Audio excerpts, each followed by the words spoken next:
2022 was the year of reboots and revival sequels, and there was one movie in particular that was highly anticipated throughout the year, and that movie is the Enchanted sequel, Disenchanted. The news about the sequel was a lot louder than the actual release. Once it was released, there was pretty much nothing on my timeline about it other than people saying that they didn't like it. Both Amy Adams and Patrick Dempsey came back for the sequel, which is really surprising because Patrick Dempsey hasn't done a lot of work in acting in a while after he left Grey's Anatomy. I think he did race car driving for a little bit, and now he's back for Disenchanted. I haven't watched the trailer. I've only seen like screenshots on my timeline about it, so I am very, very interested to what my thoughts will be on it, because usually my thoughts on widely hated or widely loved movies is the opposite.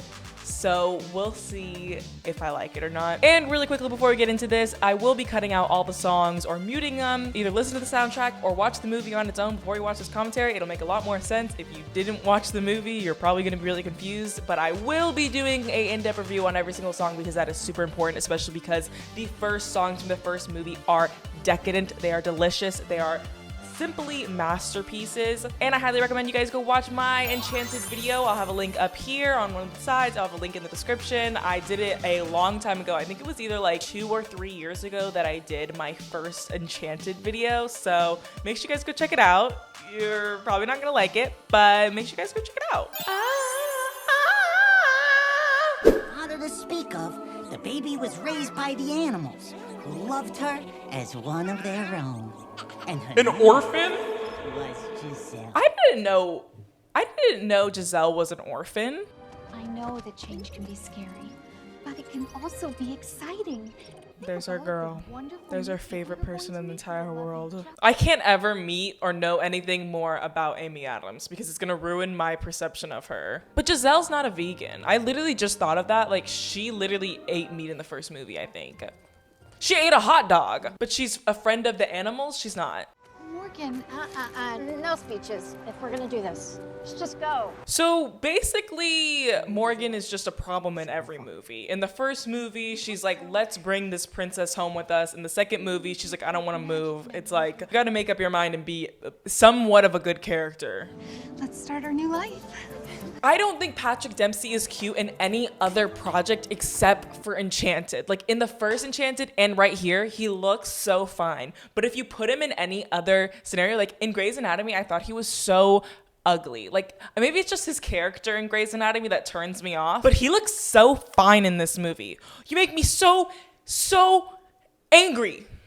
Like he looks so good. Interesting castle. Oh my god, I hate to say it. I'm already like a hater. Like as soon as this starts, it looks like a car commercial, like a Super Bowl car commercial. Like it doesn't seem like they're actually making a movie. Like I don't think they're like trying. I don't think you're putting in the effort to make this a real movie like the first one was. Like I don't really believe that Giselle is Giselle. It's hard to start over someplace. Pause. I just want to point out this outfit because when would Giselle ever wear that? Because in the first movie, when she dressed like a New Yorker or from the real world, she started dressing ugly. This is ugly. This is ugly. We can all agree that this is ugly, and it's not the Giselle that I know. Not my Giselle. Bring back my Giselle. But like one of the best things about the first movie is Giselle's dresses, right? And one of the biggest outrages of the first movie was the dress transformation at the end of the movie, where it's like, oh my god, she's gonna have this moment, and it's a really ugly dress, like a really ugly prom dress. So wouldn't you take that criticism for the first movie and make sure that her outfits were stunning in this? I hope it just gets better. I hope it gets better. Play. But I found that you just have to look at things the right way. Oh no. Here, I'll show you. Oh, our first song, yeah! Oh my god, they said the name of the movie. Oh, they dressed her as Minnie Mouse. Of course, of course.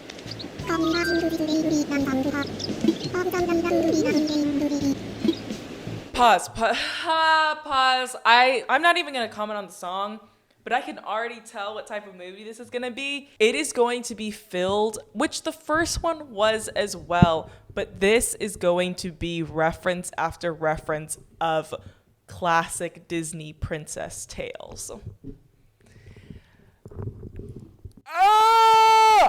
Oh my God. So as you can tell, I have an issue with that. Why I have an issue with that is because it is a cheap shot at nostalgia rather than building a plot. And that is one of the biggest issues that everyone has, and I agree on, with reboots and revival sequels. They basically take advantage. That sounds very dramatic, but in a sense, they take advantage of your nostalgia and your childhood basically and expect us to not care about the rest of the plot going on because there's references, the Sleeping Beauty references and the Cinderella references and the Alice in Wonder references and the well, like in Beauty and the Beast. And it's like, okay, I get it. It's a fairy tale, but like, I hope that's not it. I hope that's not it. Amy Adams still has it. No matter what you say, Amy Adams has always got it. Like, there's nothing that she can't do. My review on that song was bad. Song mid. It's the first song of the movie. It should be a little bit better. Seemed like a Super Bowl commercial, which is not my cup of tea, not my favorite genre of production style. Hope you don't mind. Door was open. Those bangs are banging. Oh my God, it's Mrs. Pillsbury, looking as Pillsbury as ever. You're a slut, Will. Yeah! Oh my God, I literally just screamed at the top of my lungs. Yeah! Oh my God, Idina Menzel's bangs. Put him away. Oh my God, he's so fine. The best fucking character ever. Presenting your wand of wishes, the most magical of tools. Yeah! Use it for joy and happiness. Just be sure you know the rules. Yeah, boss! Let's fucking go! Dude, that was one of the most biggest issues with the first movie. You have Idina Menzel, freaking Alphaba, and she didn't sing. Not only do you have that, but you have Idina Menzel and James Marsden. James Marsden also has a wonderful singing voice, as we knew from Hairspray. This is the reason for revival sequels, is giving the audience what they want after you failed them during the first. That is what I'm talking about. Dude, it does not get any better than this. Oh my God. He's back. He's back. Oh my God, the baby looks weird now. That baby's not real. That baby is fake. I literally can see how fake it looks. See, they actually look like they're having fun on set. Like, Oh, how about that? You're a true daughter of Andalasia. and you're not. That's what complainers get. Nothing. If this world is not to your liking, then you must change it. If anyone can make something out of this, why, it's our Giselle. See, that's what you need from a sequel. That was a good scene. That's what I mean by actually giving these characters something rather than just being like, here's another fairy tale reference and my daughter is upset. And also, Morgan's like really annoying. Like, I understand that's her whole point, but just because it's the point doesn't mean that I have to like it. I understand her, but I resent her still. In Andalasia, we have festivals all the time, and everybody knows the Oh prince and the princess. my God, I love, pause. I know I've been a hater of the style. I think the dress works. I think the dress is a much better pattern. Her hair is magnificent. It's got those really ringlet princess curls with a little rosette braid. That is what I'm talking about.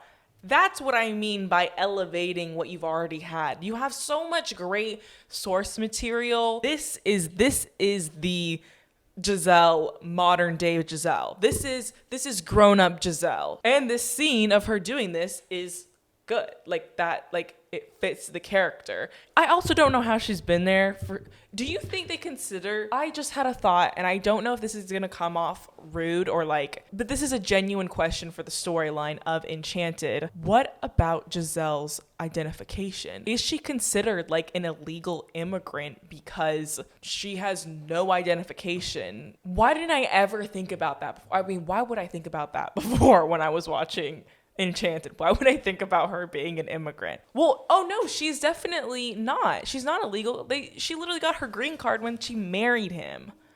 She has a green card because she married an American citizen. Duh. I literally just thought of that. I literally created a problem on my own and solved it as well. When is the last time that you were truly happy?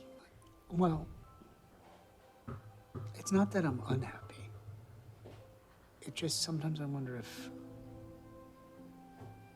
time's just slipping away and I'll be riding a train. Are you kidding me? Are you kidding me?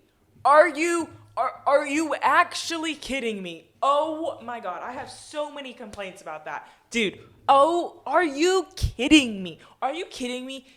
Giselle has literally lived in New York City after moving there from Andalusia for, I would say, 10 years. And they're both complaining about a commute and a new school.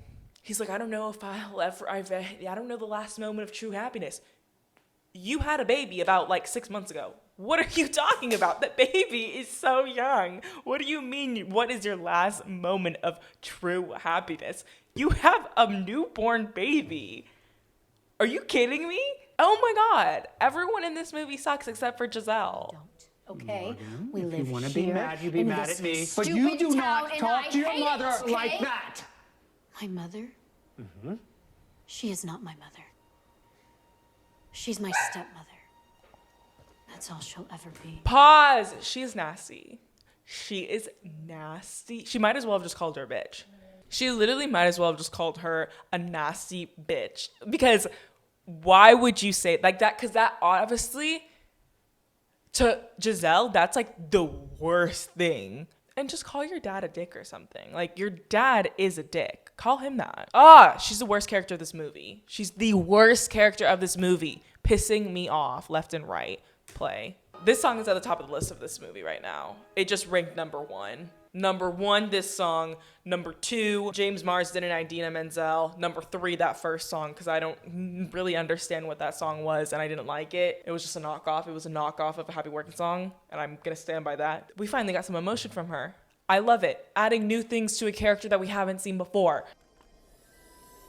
Oh, wait, I don't even know what she wished for. What the hell did she wish for? Did she wish that everything would be like Evangelina? What's the... Adrenalinja? What's the town called? Arendelle. Is that what she wished for? There's work to do now, scrubby. If Patrick Dempsey starts singing, I'm gonna kill myself. Giselle, you're even more beautiful than you were yesterday. It's enough. That's not his voice. That's literally not his voice. Oh my god. That's literally not his voice. Oh my god. Oh my god. Patrick Dempsey is scaring me. He looks good though. But he also looks like a evil warlock. They definitely do need to leave the singing to Amy Adams. Other 2 performers weren't standing out. Dempsey. All you have to do is use the wand labeled wand. Where is it? So this whole movie is gonna be in the fairy tale. I don't know. I don't like it. Because it takes, in my opinion, it takes away the core concept that makes Enchanted great, which is the fairy tale in the real world. That's the whole point. It would have been a great movie going through Giselle having these issues with her husband and her daughter. Like, what would have been the perfect thing for them to do is they should have studied the masterpiece of fairy tale sequels, which Cinderella 3, A Twist in Time, the best movie ever, possibly. A great sequel. It is one of the most magnificent things I've ever watched in my entire life, and they should have studied it to a T to be able to create another amazing sequel to this series. Tyson that I would be there. Oh, come now, Morgan. A boy like Tyson has plenty of options, and frankly, better ones. But now, does she deserve this? Does Morgan deserve this for calling her a stepmother? Technically, she manifested it. So he's doing nothing throughout this movie. This would be great if this was like the first introduction of like a himbo in Enchanted, but like I said, it's just an Edward knockoff. It's nothing new. And I don't understand why it's so important that we see him do this specifically. I think it would be much more interesting seeing him interact with Giselle while she turns into this evil stepmother and he actually knows what's going on and he knows that they're in a fairy tale. I think that would have been a much more complex story, and I think it would have been a much better dynamic to see. He's turned into a nicer human being after being all with Giselle all these years, and then he sees her displaying this like evil stepmother role, kind of cruel, almost like he has. He questions divorce, he's a divorce lawyer. Like, that's what I think would have been a little bit better. But he's not even caring for his daughter. It's too late. You have to do it before midnight. What? Save us. Are you kidding me? It's gonna be Morgan saving oh my god, we're following Morgan now? Fuck. It's time you learn. So we have Mother off in a song. This is so good. I'm sorry. This is very Descendants, but I'm an avid fan of Descendants, so I don't have any complaints. I love this. I genuinely do love this because it's so, like, they're actually committing. Like, they look insane, but they are committing to the role. Very theatrical, and that's what I wanted. So thank you for actually trying. Tell us what happened. Well, Giselle and I had a pretty bad fight. And then, Wait! I'm not sure. Pause. So she remembers the fight in the real world. So she's just like, I guess this is how it is. Like, I just guess it's fine. Oh my god, horrible, horrible, horrible, horrible play. Day. So have I. So he knows that he's a lawyer. So he knows he's a lawyer. He's just like goofing off? Like, what's happening? Good in these moments because you're a part of them. Feel them and they'll do the rest.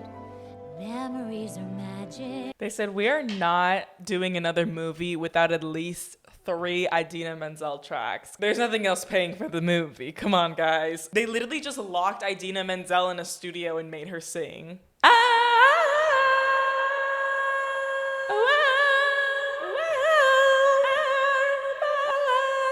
Yeah. You go.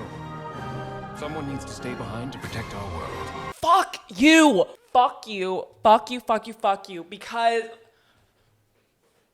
you're not giving any more James Marsden scenes. Like, he's the best part of the first movie. I've searched both Heather and Yon. We need to get inside. Let's go. When did my daughter become so brave?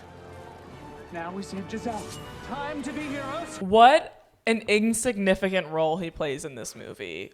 What a waste of space. Just horrible.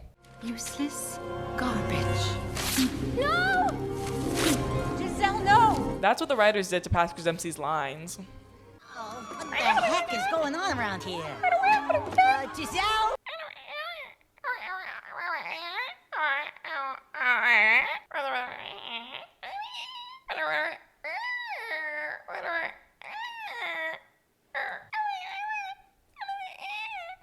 My sweet Giselle. The first kiss of the fucking movie, and it's like not even him as a lawyer. That's the whole appeal of him, is that he's a lawyer.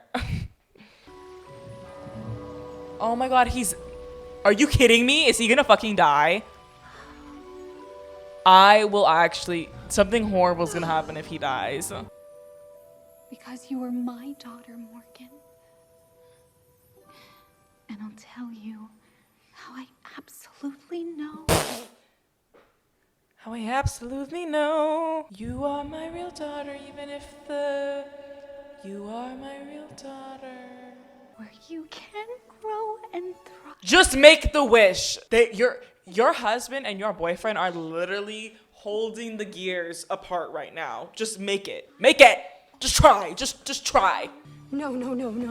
What do I wish for? What do I wish for? I wish to reverse the last spell. I wish to reverse the fairy tale spell. Are you kidding me? I wish I was home. With my mom. Imagine she brought her old mom back from the dead and her new mom. That'd be crazy. Oh, I really don't like this because it removes the best parts of Enchanted. Only the person who wields the magic ever really remembers it clearly. To everyone else, it's sort of like a dream. Are you fucking kidding me? That's ridiculous. That's so stupid. I hate that. I absolutely hate that. Only the person that wields the magic remembers it. That's so fucking stupid. So yeah, his character was useless. He was stupid. You raised me! I'm not dead. Look, I'm barely a limp. Oh. See, Patrick Dempsey wishes he had the charisma that James Marsden does as a prince. Yeah, yeah. What a tragedy. Can I have it back? Yes, of course you can. Okay. Like, this is the good part. This is the part that we like. This is the part that makes Enchanted great. They used none of it.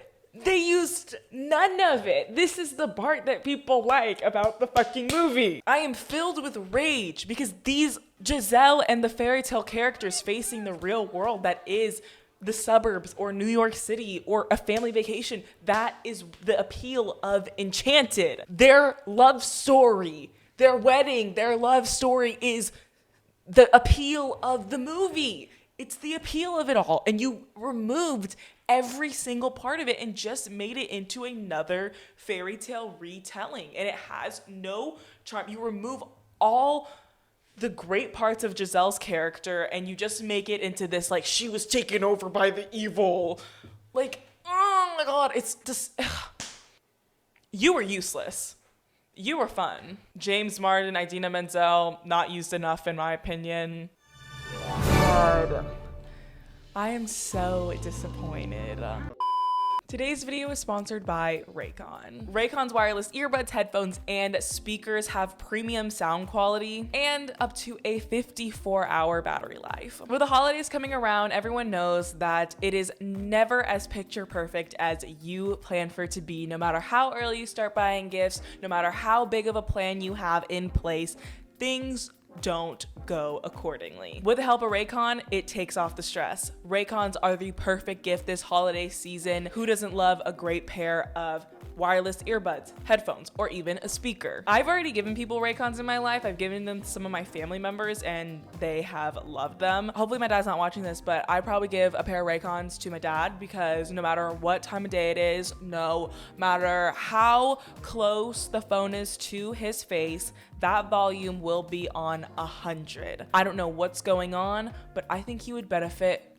I think I would benefit greatly for him to have a pair of Raycon earbuds. And just like any other holiday season, your wallet hurts. With Raycons, it doesn't. They start off at about half the price of other premium audio brands on the market right now, so you can give the perfect gift that will not break your budget. And for the next month, Raycon will have a countdown to Christmas with a new pop-up flash deal for you to take advantage of every single day. And if you didn't know, you can actually buy Raycons in person at stores like Kohl's or Walmart, but you will always get the best deal at buyraycon.com/Trin. Raycon also offers free shipping, free returns, and buy now, pay later, plus a 30-day happiness guarantee. So with Raycon, the risk is non-existent. Click the link in my description or go to buyraycon.com/Trin to get 15% off site-wide with code HOLIDAY. That is all caps, HOLIDAY. HOLIDAE.